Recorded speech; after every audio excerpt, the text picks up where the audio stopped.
Alright guys, so today is going to be a information video for y'all. So if you guys have been following the channel for a while, you guys know that I work at Best Buy. So working at Best Buy, I started off in home theater and been there ever since. Been there going on 5 years now. So today I'm actually going to kind of help you guys pick a TV. So that's kind of what I do on a daily basis, is help people pick TVs, find a good one for them or good fit for their life. So I always want to put this out there and just make this a good point. TVs are a commodity. They are not a necessity. So you don't need a TV. So always keep that in mind when you're shopping for a TV. Don't let someone try and force you to buy in something that you really don't need just because it's not necessary. It's not something that you're gonna have to have. So just keep that in mind. So we're gonna go over some main key points today as far as like what to look for in a good TV, different things like that. So let's jump right in and see what we got. All right, so first thing people always come in for is deals. So biggest question I get whenever people come in is, what deals you guys got going on? So that's kind of a hard thing to answer because there's all kinds of deals. So it's not just one big deal or one special TV that's on a very huge sale. There's a lot of them. So it's usually going to come down to me asking you questions to figure out what you need. So that's kind of what this video is here for, to help you pick the right TV for you. So there's a few different things: brand, size, location, how often it's going to be used, different things like that. So I just want to go over some of those key points, and then I'll kind of delve further into like differences between different TVs, things like that. So one thing that I get a lot is which brand's better than the next. So nowadays, brands mean absolutely nothing. Like, it's very hard to say one brand is absolutely destroying or better than the next. Now, there are some that are more well-rounded in specific models. It's kind of going to be on my next point. So models are what separates them. So if you have a brand that you like or that you've been comfortable with, stick with it. You're not going to be happy with anything else because you're going to doubt the TV. You're going to try and nitpick it apart. Words are hard. But you're going to try and nitpick it apart, and it's just not going to end well for you. You're going to be upset with it over time, and you're just going to find a way to get rid of it. So go with what you're happy with when it comes to brands, and I guarantee you'll love it. So whenever it comes to like customers coming in talking about brands, things like that, I mean, I hear all the stories. That's one reason why I can't really say one brand's better than the next, just because I get stories from everybody saying, oh, I've had 3 LGs go out on me in the past 5 years, or I've had a Sony that lasted me 10 years, and then another customer will turn around and say, oh, I've had 2 Sonys go out in the past 10 years and I hate them. So you're going to get all of these customers just hating a brand because they've had bad experiences with them. It's technology. Don't forget that. You have a 50-50 shot of getting something that's going to quit or last. So, I mean, you got to play your chances. Keep your mind open. Like I said, if you like one brand, stick with it. But if you're having a tough choice choosing, there's other options. So keep an open mind.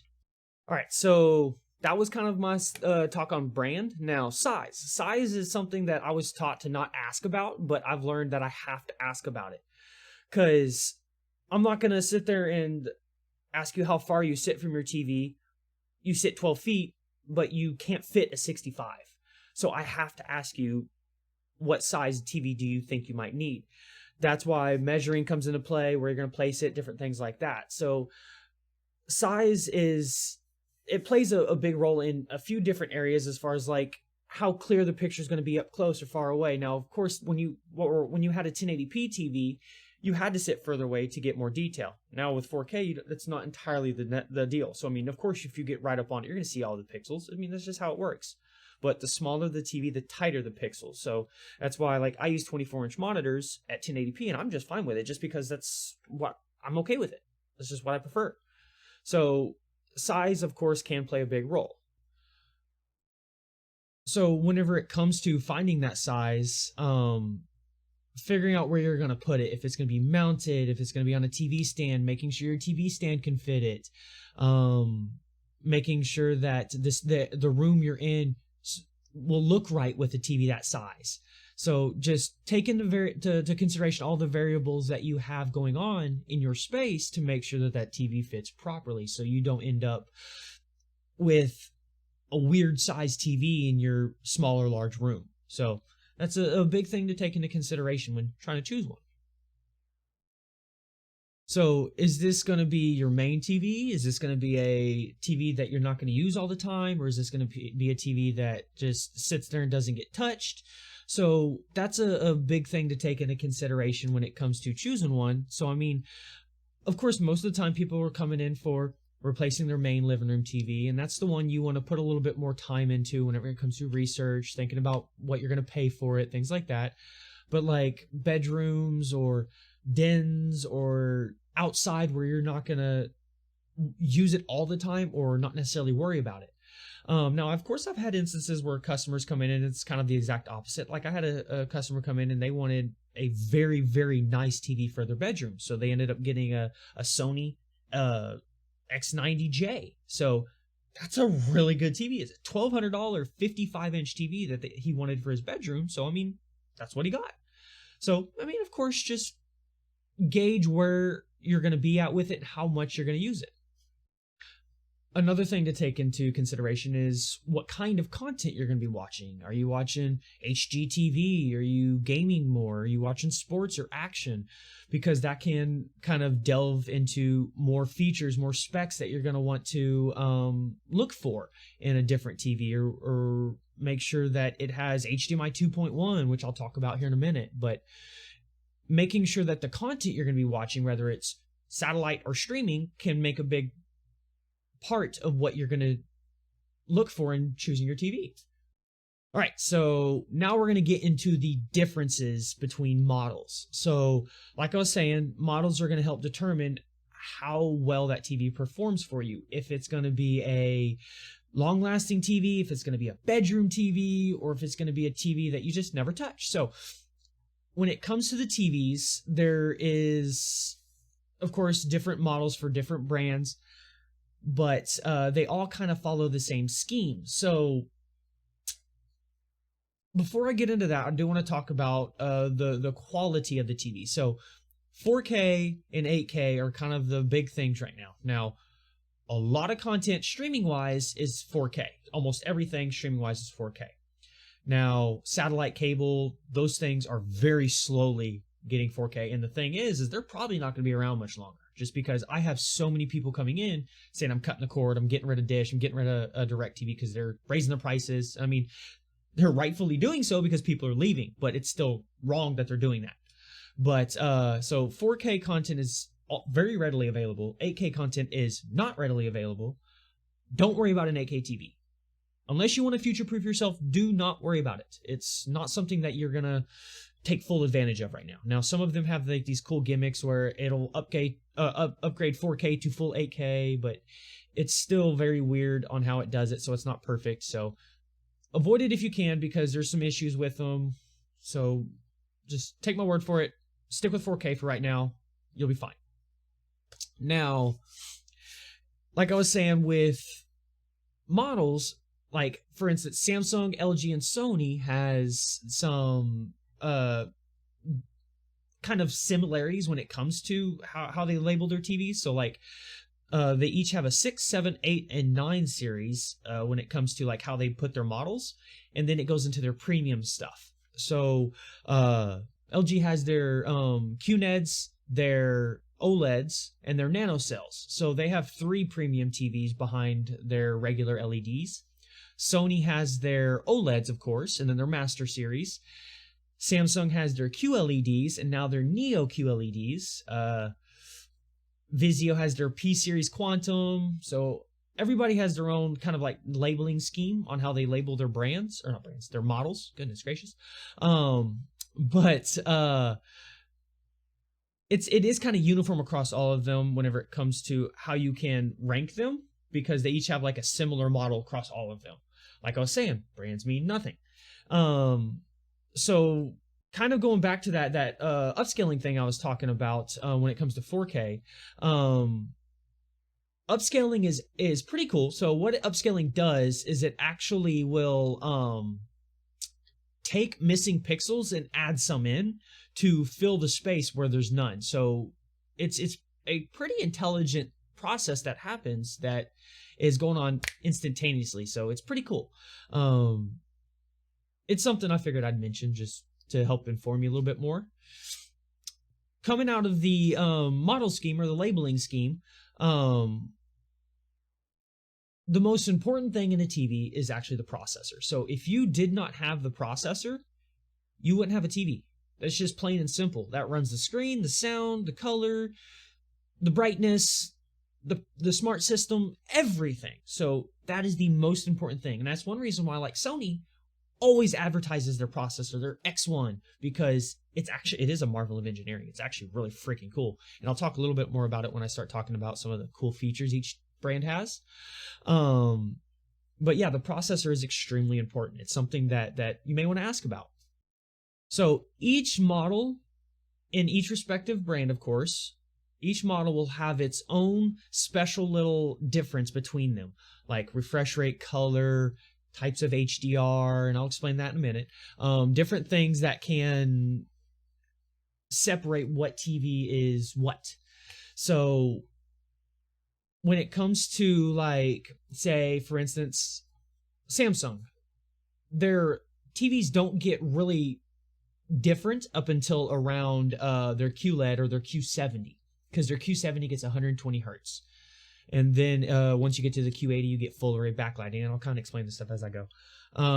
Once you get up into the higher end models of each brand, you'll start getting higher refresh rates, better color, better black levels, all this good stuff. And I'll, of course, explain all this, but so it just comes down to those little things kind of help what separates each model.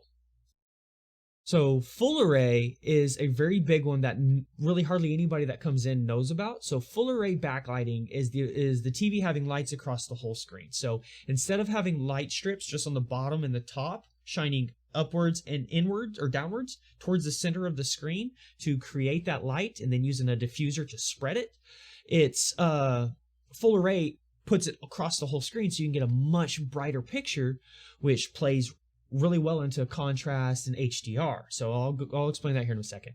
But having full array really affects your picture big time, and it's something that I really suggest getting a TV that has that. Okay, so going back to that HDR I was talking about, so HDR stands for high dynamic range. So it's just the ability of the TV to have extremely wide ranges of color. So, for instance, your standard definition TV has probably around a couple 100,000 color combinations, whereas something like regular HDR has a couple million. Now, there is different levels of HDR, like HDR, HDR10, HDR10 Plus, and Dolby Vision. Now, I don't want to get into like all the differences between all of them because they all essentially do the same thing, but the biggest difference is going to be between HDR10 Plus and Dolby Vision.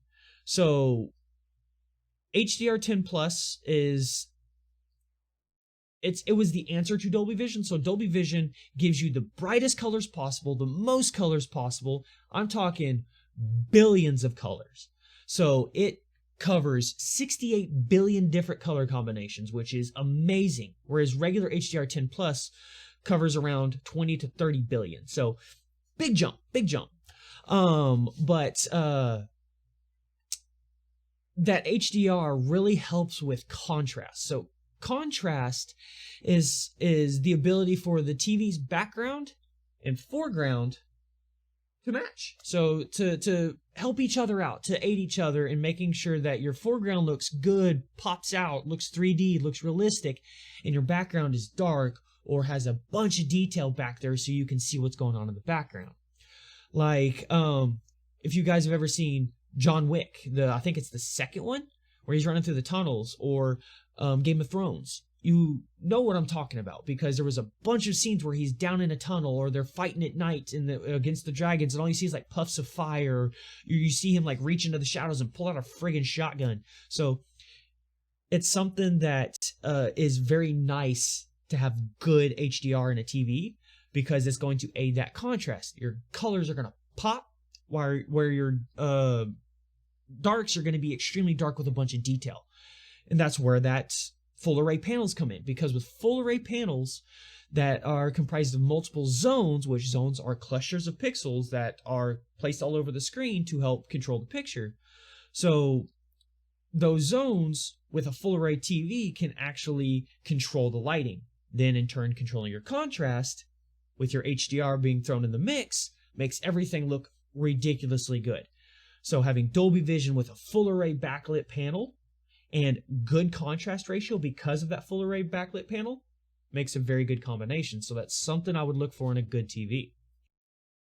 All right, so one big thing that a lot of you gamers, if you've never had a chance to look for a new TV ad or something like that, is refresh rate. So if you're a PC gamer like me, or you are an avid console gamer, you may know about it, but refresh rate is a very important thing in a TV when it comes to gaming, sports, and action. Because how fast the TV can render the image and move it across the screen, the smoother the image looks. So having a high refresh rate really helps out when it comes to making sure that your image looks smooth and crystal clear as it's moving. Like if you're watching your favorite sports team run down the field and they toss that football, you can see the laces spin with a high refresh rate, or it just looks like a brown blur as it's flying through the sky with a 60 hertz. Now, I hate to burst a bubble when it comes to refresh rate, but your gaming consoles like the PS5 and the Series X, there's some compromises that have to be made. If you have one, you probably already know this. If you're looking to get one, stay tuned. The 120 hertz refresh rate on a Series X or a PS5 at 4K is a fetch, is a very, very far fetch, because you can't have very high fidelity graphics, 4K, and 120 hertz on a $500 console and it look good. So for instance, I have a very nice gaming computer, probably around the $3,000 to $4,000 price range. I cannot run 4K at 120 frames. It does not happen, especially on high settings. I could probably get close to it at all low settings, but not high settings. So it's just something that I suggest looking into. Because if you, like for instance, if you played Spider-Man on the PS5, Miles Morales, it gives you the option for fidelity or frame rate. Fidelity will drop it to 60, but put it at 4K and put the graphics almost all the way high. Whereas refresh rate will drop your graphics all the way down, or almost all the way down, put it at 4K, but it will give you 120 frames. So you have to make some compromises there. So I always want to make sure I let my friends, family, and customers know that don't get too excited to get super amazing, good quality graphics with 4K at 120. So just be aware. All right, so another thing that is really nice to look into is sound. So sound in a TV, especially nowadays in 2021, is not the best. They're usually small speakers about the size of your pinky, maybe a little larger, and they are usually 10, 20, 30 watts, sometimes 40, 45 watts of downward or reverse firing speakers. Now, Sony's kind of Sony is kind of an exception, because they've been doing some really cool things with speakers and sound, and I'll talk about that a little later. And they work with LG on this too. Now, sound in a TV is something that's just as important as the screen, because if you don't have sound, you don't have a really good experience to enjoy everything. So for instance, Sony's TV that I was talking about, like their X90J, has subwoofers built into the back of the TV with little ports on the side for pushing air out, so you get some decent bass and some good quality sound. What's also neat is it turns the screen into the speaker. This also is the same for the A8H and the A90J. Now, that technology actually belongs to LG, but LG kind of sold it to Sony, kind of like the OLED panels, and a Sony and Vizio, and I think it's Philips has an OLED. Correct me if I'm wrong. If not, let me know in the comments if I'm correct. But that speaker screen is actually really cool. Because on that Sony one, it actually has speaker terminals, or like the ability to put like a receiver into it and use that as your center channel. If you have like a 5.1 or a 7.1 or something like that, you can use your screen as your center channel, which is freaking cool. But sound, like I said, is very important.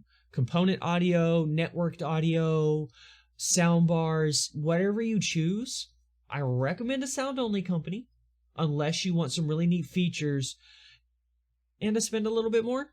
But it's very important to have good sound. Like for instance, LG and Samsung did work with different companies. Like LG worked with Meridian, Samsung owns Harman and Kardon, so their higher end soundbars sound phenomenal. Their mid-grade ones or low-end ones, not the best. I get a lot of them returned. I usually don't recommend them unless you just don't want anything else. Polk, Klipsch, JBL, I think it's Nakamichi, all of these other big, nice brands, that's all they do is audio. So that's ones I usually recommend looking into. But yeah, think about getting some type of external sound when you get a TV, just because you'll appreciate it and you'll thank me. So another small little thing that, of course, is going to kind of tie into, like I said, 8K and 4K stuff, streaming. So pretty much every single TV nowadays is a smart TV. Now, of course, there's some smaller ones like around 40 inches and smaller that aren't, but I can probably count them all on one hand. And that's actually kind of cool that they're all going to smart TVs, because it gives you the option. One of my good friends, Matt, he actually kind of gave me a cool analogy that it's kind of like a backup camera in a car. It's there, you don't have to look at it. But if you don't want one, you don't have to use it. But smart TVs are kind of there now. They're not going anywhere. Everybody's streaming. I mean, I don't own a TV because like I do this all the time, so I don't ever have time for TV. But having a smart TV with all those really nice features, it's kind of cool. I mean, being able to talk to the remote, tell it what show you want it to find, or order a friggin' pizza from your TV. Like, who does that? That's so cool. But yeah, I mean, it's pretty neat that all TVs are smart TVs now.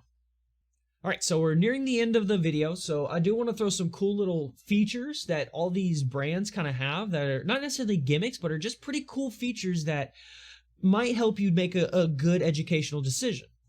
So TCL is probably one of those brands not a lot of people know about or have heard of. I will always recommend them. They are freaking phenomenal. It is hard to explain how awesome TCL is. I mean, their headphones and their soundbars and their phones aren't the best, but their TVs, freaking amazing. But so TCL, their 8 series kind of pioneered mini LED in TVs. So Samsung teased it in their freaking like $15,000 like 16 by 14 inch panels 3 years ago, but TCL pioneered it in the consumer area. So that mini LED puts 3 LEDs in the place of 1. So you get ridiculously good dimming, black levels, and colors. So mini LED is really cool. And of course, a lot of people are starting to adopt it now. Samsung, LG, Hisense, Vizio. So they're all starting to adopt it now, but TCL pioneered it. And with that mini LED in their 8 series, it also gives you 1,000 friggin' zones. So like a normal TV has anywhere from 180 to 300 zones. 1,000 dimming zones is stupid, which is awesome. So kudos to you, TCL. Vizio. Vizio is also another brand that a lot of people know and trust and like. So Vizio has their P-Series Quantum X. So what's really cool about the P-Series Quantum X, other than like the really cool mini LEDs and the black levels and all that stuff, is they're the only TV that's consumer that has a native 240 hertz refresh rate. Nobody else has that. Not Samsung, not LG, not Sony, nobody. That is freaking cool. So, of course, that supports HDMI 2.1 for your PS4 or PS5 and your Series X. But if you want to hook a gaming computer up to that thing and do it 240 hertz, you freaking can.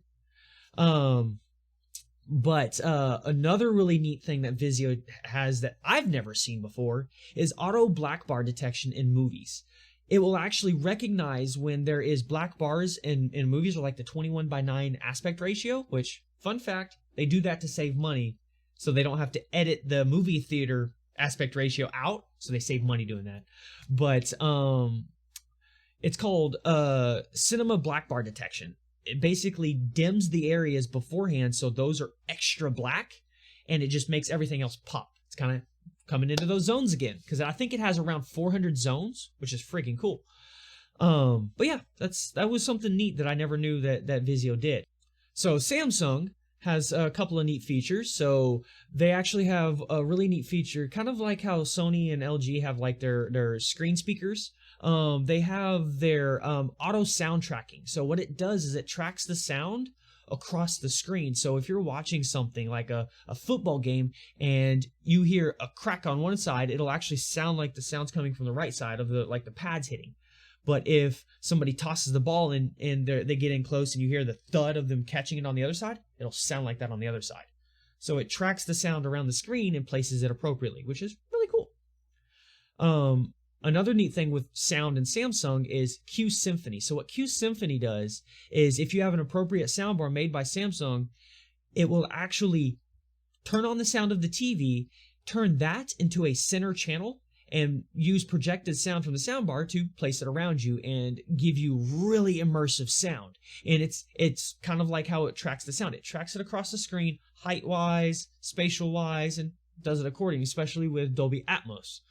And so Dolby Atmos is something that I can talk about later. If you guys want me to do a video on how to choose a good soundbar, let me know in the comments below, and I will definitely do that. But yeah, that's some pretty cool stuff from Samsung. So Sony, as you heard before, it has the screen as the speaker. So that's a really neat feature that nobody else really does. So the screen is the speaker. Another neat thing that Sony does is their cognitive processor. This is the first of its kind. So what a cognitive processor in Sony's case is the ability for the TV to produce colors as humans see them, or the way that we see them. So we see a blue or a green or an aqua or a red. It'll actually produce that color the way we're supposed to see it. Hence why Sony has the most color accurate TVs on earth. So it's pretty neat. I thought that was really cool. So LG, of course, the creator, or not creator, but the pioneer of OLED. Sony created OLED, sold it to LG. But LG's OLED Evo is a little bit different than their regular OLEDs. So OLED Evo actually has a brighter screen than traditional OLED. So like, for instance, your regular OLED, I think it got up to around 800 nits. I'll do a little word down here if it's different, but I think it's around 800 nits is what the peak brightness would get to, and I can explain in the comments what nit is, but or in the description. But now with the Evo, it actually gets upwards of, I think it's 1200 to 1300 nits, which is ridiculously bright for an OLED. Because before, OLEDs never got bright because of burn-in, things like that. Now they really don't have to worry about that because like pixel shift and the auto intelligence for noticing when a screen's standing still, things like that. But I thought that was really cool. They also have G-Sync compatibility and V-Sync compatibility. So if you're a PC gamer, like I said, you can hook your TV up to your PC and get actual really precise pre-rendering of frames, so you don't get any like screen tearing, things like that, or caching of screens, so you can get no tearing.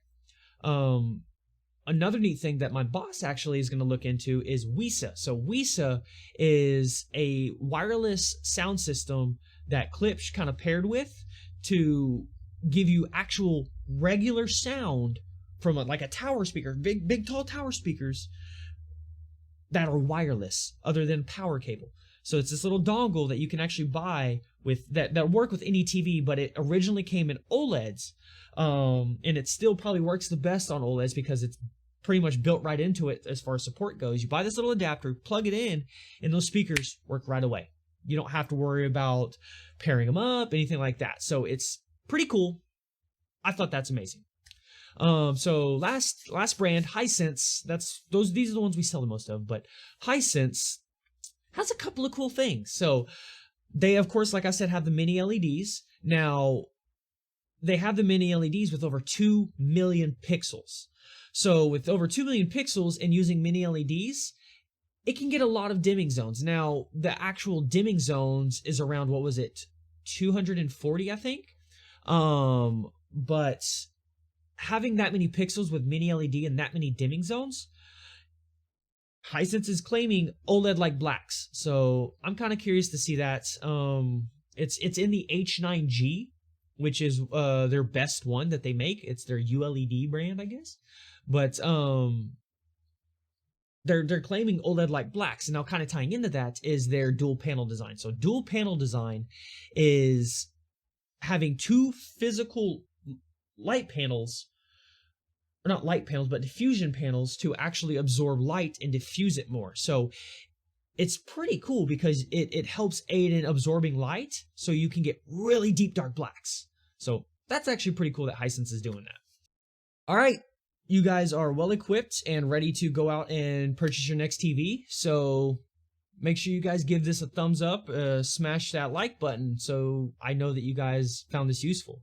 If you aren't subscribed, make sure you get subscribed because like I said, if I get enough comments or enough likes, I will put a how to buy a soundbar guide because I do that just as well. But yeah, thank you guys for stopping by. Appreciate all the love and support from family members, friends, you guys. So yeah, thank y'all. But until next time, love y'all. Stay blessed.